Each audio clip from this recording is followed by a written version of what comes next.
নমস্কাৰ সকলো ইংৰাজী শিকিব এই সিৰিজটোৰ আজি ডে 22 হয় ডে 20 আৰু ডে 21ত আমি শিকিছিলো জিৰান্ড আমি সাবজেক্ট বা অবজেক্ট হিচাপে কেনেদৰে বিভিন্ন বাক্যত ব্যৱহাৰ কৰিব পাৰো আজিৰ এই ভিডিঅ'টোত আমি শিকিবলৈ যত্ন কৰো জিৰান্ড আমি প্ৰিপজিশনৰ পিছত কেনেদৰে ব্যৱহাৰ কৰিম বা পজেসিভ প্ৰনাউনৰ ক্ষেত্ৰত আমি কেনেদৰে জিৰান্ড ব্যৱহাৰ কৰিব পাৰো উইথ এক্সাম্পলৰ সৈতে আমি এই কথাখিনি শিকিবলৈ যত্ন কৰিম এনে ধৰণৰ বাক্য আমি আমাৰ ডেইলি লাইফত সচৰাচৰ ইউজ কৰিব লগা হয় আপুনি যদি ইউজ কৰিব লগা হয় কেনেদৰে ইউজ কৰিব পাৰিব অতি সহজে শিকিব পাৰিব আজিৰ এই ভিডিঅ'টোৰ জৰিয়তে গতিকে ভিডিঅ'টো স্কিপ নকৰাকৈ শেষলৈকে চাওক ইয়াত ইনক্লুড কৰা প্ৰত্যেকটো সেন্টেন্সেই অতি গুৰুত্বপূৰ্ণ সো আহক এটা টপিকটো ডিসকাস কৰো প্ৰথমে আমি চাও অবজেক্ট অফ প্ৰিপজিশন মানে অবজেক্ট হিচাপে যদি আমি এটা ভাৰ্ব প্ৰিপজিশনৰ পাছত ব্যৱহাৰ কৰিব লগা হয় তেনে ক্ষেত্ৰত ভাৰ্বটো আমি সদায় জিৰান্ড ফৰ্মতে ব্যৱহাৰ কৰিব লাগিব যদি আমি প্ৰথমতে প্ৰিপজিশনটো ইউজ কৰো তাৰ পিছত অবজেক্টৰ স্থানত যদি আমি এটা ভাৰ্ব ইউজ কৰিব লগা হয় মনত ৰাখি লব আপুনি ভাৰ্বটো সদায় জিৰান্ড ফৰ্মত ব্যৱহাৰ কৰিব লাগিব আপোনালোকৰ বাবে 4-5টা এক্সাম্পল আছে এই 5টা এক্সাম্পল চাওক আপোনালোকৰ বাবে কনসেপ্টটো সহজ হৈ পৰিব সো আপোনালোকে ফাৰ্স্ট এক্সাম্পলটো নিশ্চয় দেখিছে হি প্ৰিভেন্টেড তেওঁ মোক বাধা দিছিল হি প্ৰিভেন্টেড কাক বাধা দিছিল হি প্ৰিভেন্টেড মি তেওঁ মোক বাধা দিছিল বাক্যটো চাওক কি কৈছে হি প্ৰিভেন্টেড মি তেওঁ মোক বাধা দিছিল প্ৰিভেন্টৰ লগত সদায় ফ্ৰম প্ৰিপজিশন লাগে আমি ফ্ৰম প্ৰিপজিশন ইউজ কৰিছো হি prevented me from he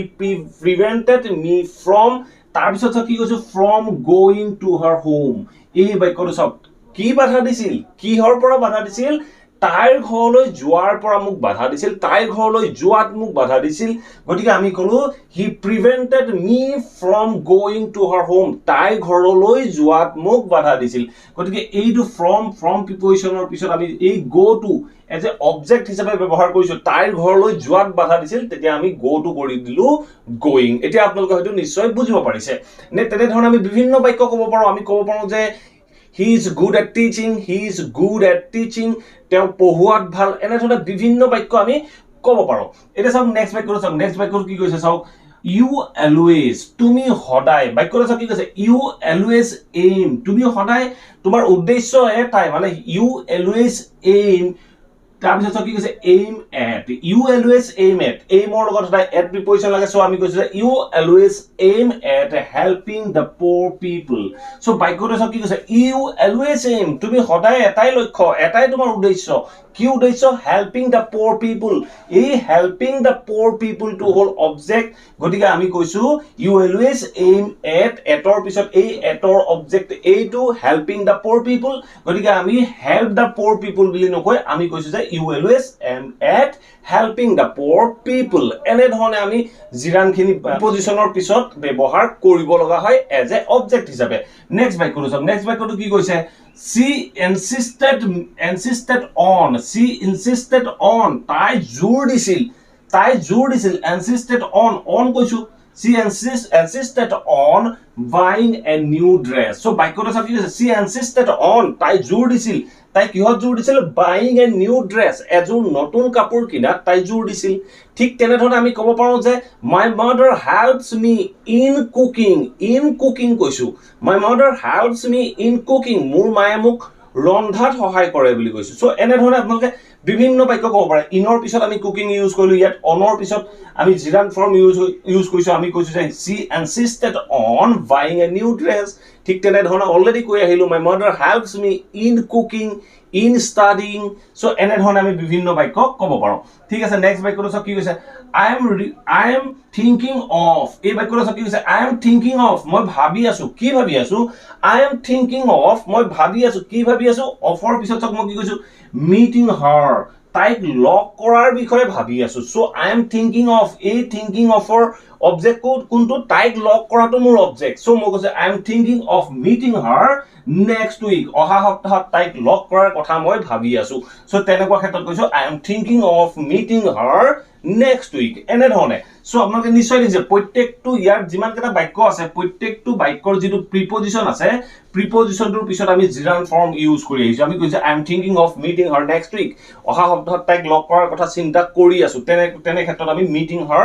next week কলো সো লাষ্ট এক্সাম্পলটো চাওক লাষ্ট এক্সাম্পলটো কি কৈছে I refrain myself. I refrain myself. I refrain myself মানে মই নিজকে দূৰত ৰাখো, মই নিজকে বাধা দি ৰাখো। So I refrain মানে হল দূৰত ৰখা। I refrain myself. Refrain ৰ লগত সদায় এটা preposition use হয়, সেইটো হল from. So মই কৈছো যে I refrain myself from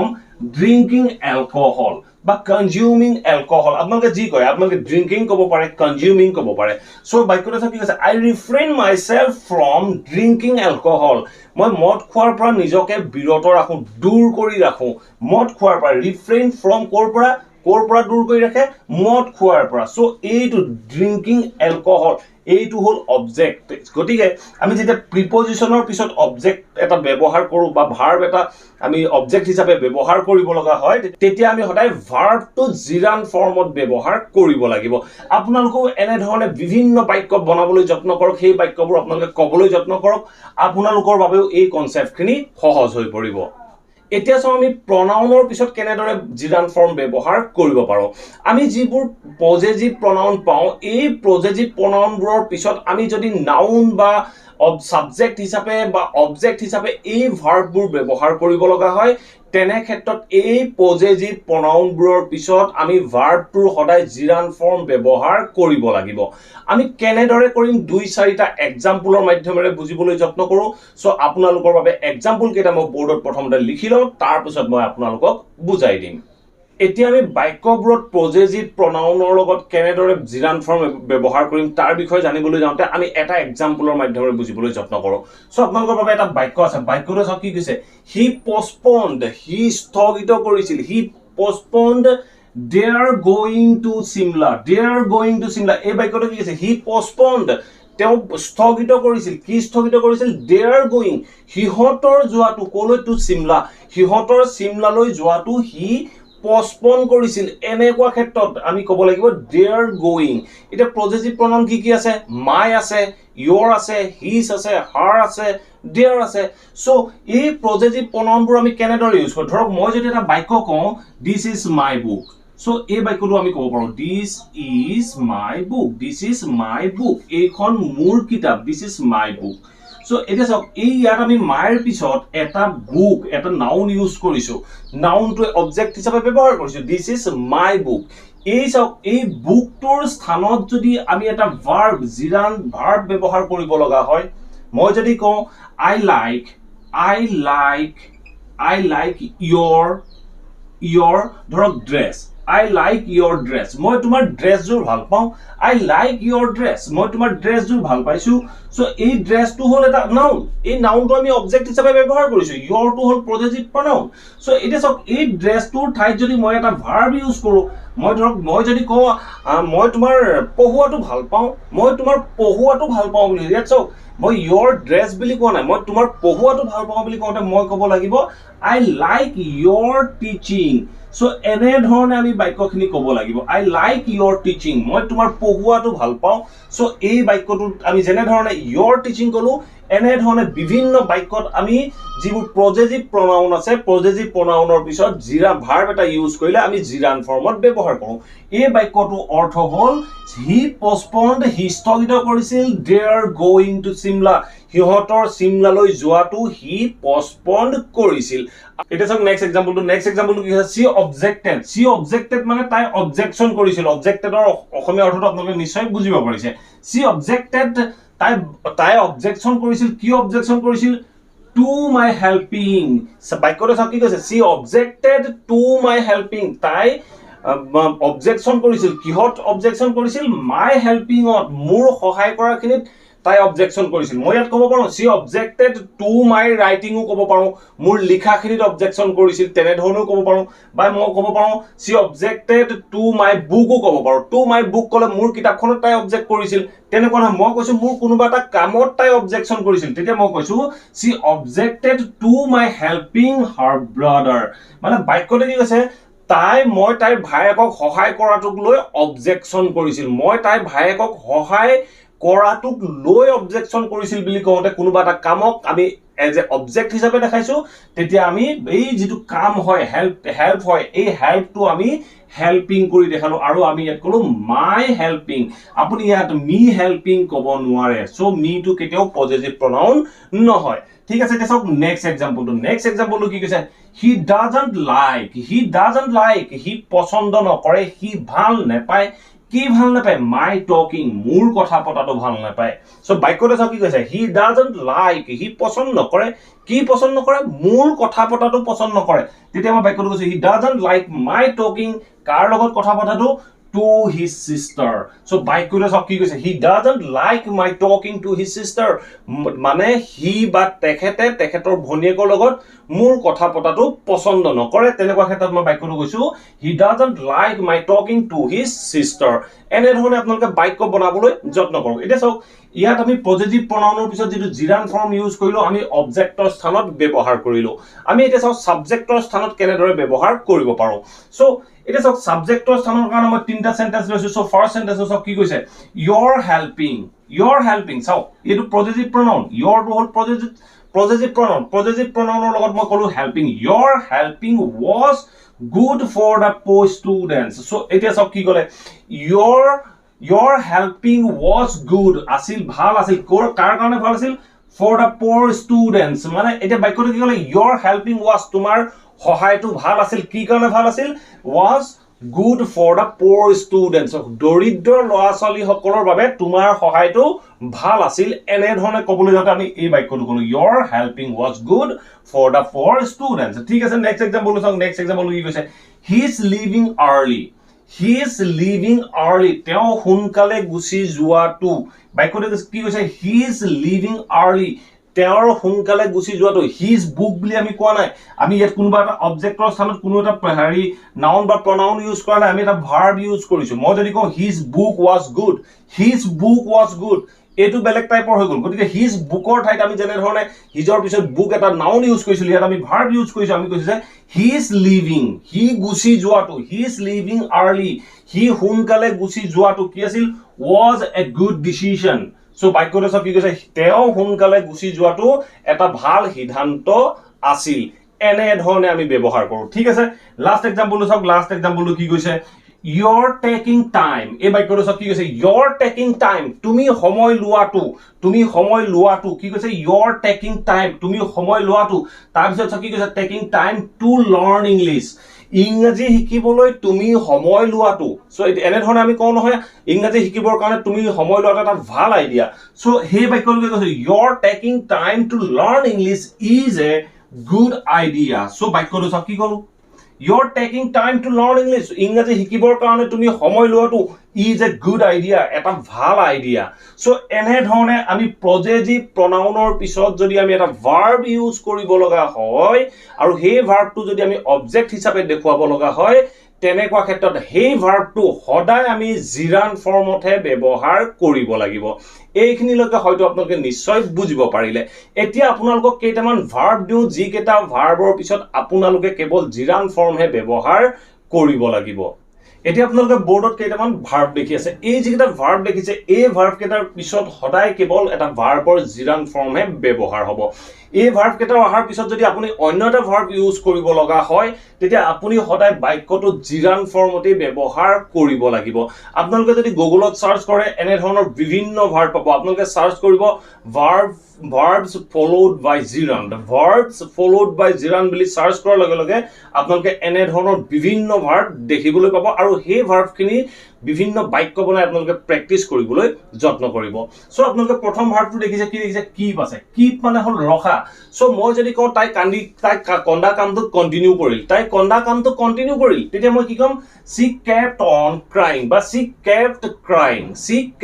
crying তাই কন্দা কামটো কন্টিনিউ কৰিলে crying টো আমি অবজেক্ট হিচাপে ব্যৱহাৰ কৰিলো এই keepৰ অবজেক্ট হিচাপে crying to ব্যৱহাৰ কৰিলো ঠিক তেনে ধৰণে মই আপোনালোকক কিছুমান বাক্য কৈ গৈছো আপোনালোকে পাৰিলে নোট কৰি যাবলৈ যত্ন কৰিব অন্যথা আপোনালোকে এই ওয়াৰ্ডবোৰ সহায়ত বিভিন্ন বাক্য বনাবলৈ যত্ন কৰিব ঠিক আছে কন্টিনিউ মানে হল কোনো এটা কাম কন্টিনিউ কৰা ধৰক আপুনি কৈছে যে মই তাক গালি পাৰিলো তথাপিতো হি সিনেমাখন চাই থাকিল হি সিনেমা চোৱা কামটো কন্টিনিউ কৰি থাকিল তেতিয়া আপুনি কি ক'ব হি কন্টিনিউড ওয়াচিং মুভি যি কয় এনে ধৰণে আপোনালোকে বিভিন্ন বাক্য ক'ব পাৰে ঠিক আছে নেক্সট বাক্যটো চাওক কি কৈছে লভ নেক্সট ওয়াৰ্ডটো লভ মানে হল ভাল পোৱা I love playing cricket I love swimming এনে ধৰণে ক'ব পাৰে ঠিক তেনেধৰণে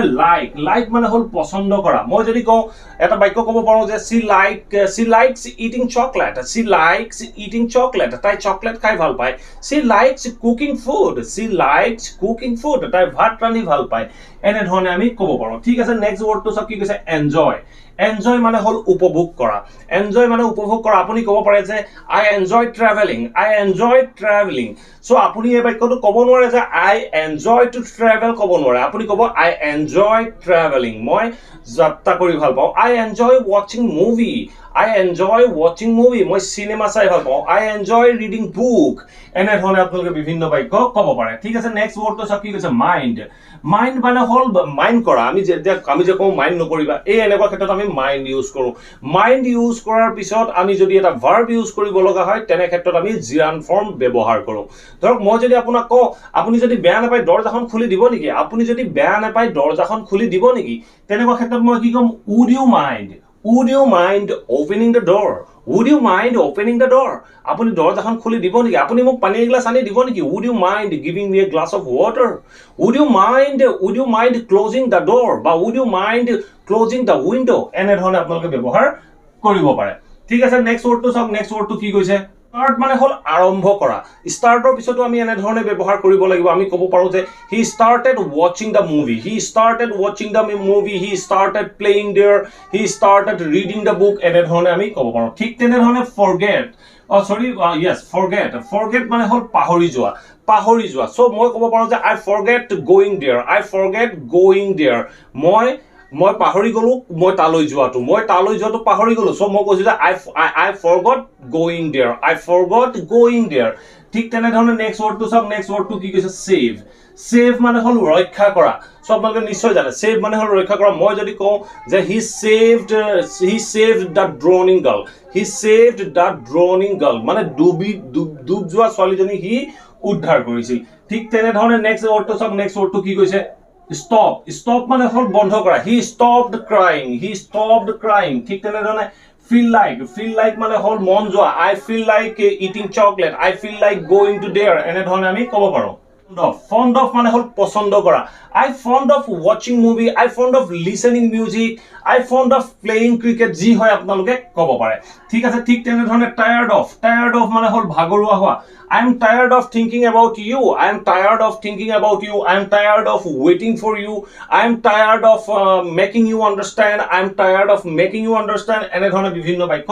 ক'ব পাৰে একেবাৰে নেক্সট এটা লাষ্ট ৱৰ্ডটো প্ৰেক্টিচ মানে হ'ল অভ্যাস কৰা I practice speaking English মই ইংৰাজী কোৱাটো অভ্যাস কৰোঁ she practice playing kabaddi তাই কাবাডী খেলা প্ৰেক্টিচ কৰে he practice playing cricket এনেধৰণে আমি বাক্যখিনি ক'ব লাগে আৰু এটসেট্ৰা আছে আপোনালোকে আৰু ৱৰ্ড পাব সেই ৱৰ্ডখিনি বিচাৰি লৈ আপোনালোকে বিভিন্ন বাক্য বনাই তাক প্ৰেক্টিচ কৰিবলৈ যত্ন কৰক আশা কৰোঁ এই ভিডিঅ'টোৰ পৰা আপোনালোকে নিশ্চয় বুজিব পাৰিলে আমি ভাৰ্বৰ জিৰান ফৰ্ম আমি কেনেদৰে কোনবোৰ সিচুৱেচনত ব্যৱহাৰ কৰিব লাগে অবজেক্টৰ পিছত কেনেদৰে ব্যৱহাৰ কৰিম পজেটিভ প্ৰনাউনৰ পিছত কেনেদৰে ব্যৱহাৰ কৰিম আৰু এই ভাৰ্ববোৰৰ পিছত কেনেদৰে ব্যৱহাৰ কৰোঁ তাৰ বিষয়ে সবিশেষ এই ভিডিঅ'টোৰ পৰা জানিব পাৰিলে যদি ভিডিঅ'টো ভাল পালে প্লিজ ভিডিঅ'টো লাইক আৰু শ্বেয়াৰ কৰি যাবলৈ নাপাহৰিব আৰু যদি আপোনালোকৰ কমেন্ট আছে কিবা টপিক আছে কিবা কোৱেশ্চন আছে কমেন্ট বক্সত আপোনালোকে জনাব আৰু আপোনালোকে কমেন্ট কৰি মোক নজনাই প্লিজ যদি আপোনালোকৰ কিবা টপিক আছে কমেন্ট কৰি জনাব আপোনালোকৰ লগত মই এনেদৰে ভিডিঅ'ৰ মাধ্যমেৰে কথা পাতিবলৈ যত্ন কৰিম thank you for watching this video'